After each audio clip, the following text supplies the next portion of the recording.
more than 800 sensors deployed on the specimen.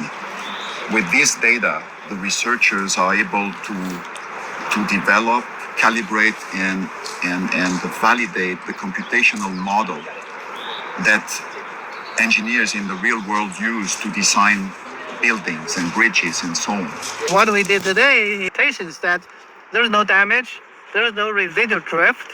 I think it's pretty fun to see a big building shake and dance back and forth. A lot you can do with computer simulation, but at some point, new building techniques have to be tested in the real world. The massive 10-story building behind me has been constructed to test and certify a new design, a post-tensioned rocking wall. Basically, there's a massive, heavy wood and steel spine that runs all the way up from the floor to the roof, bracing and dampening the whole thing, which, along with new fireproofing, might allow wooden buildings to be far taller than ever before.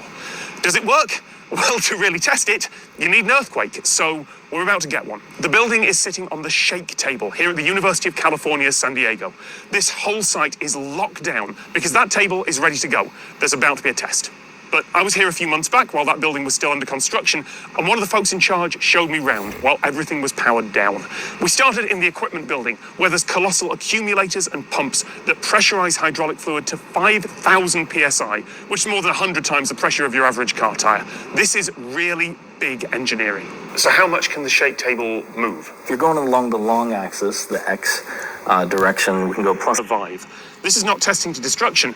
They're not even going to 100% power. This is just another day for the shake table. Right direction, commencing in 5, 4, 3, 2, 1.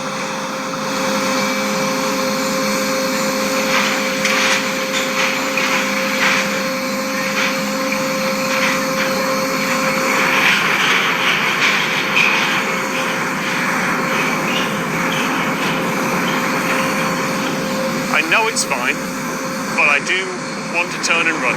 I absolutely want to turn and run. Wow.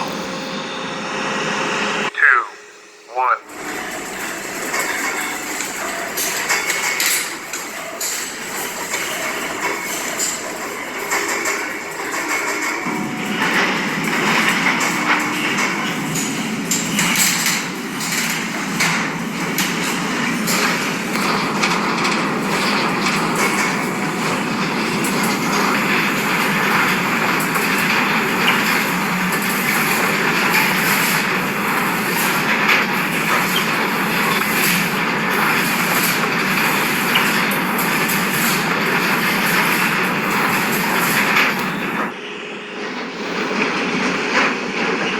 The building swayed as it would have in the 1999 Chi-Chi earthquake in Taiwan. That magnitude 7.7 quake killed more than 2,000 people.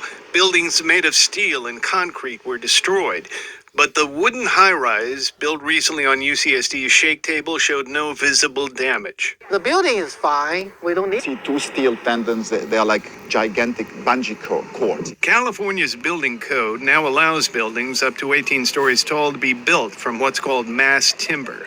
Industry needs to be convinced that timber buildings are safe and practical. Among the many people who showed up and donned hard hats at the Tallwood project test was an engineering manager with Boise Cascade, Daniel Cheney. He said timber construction takes carbon out of the air.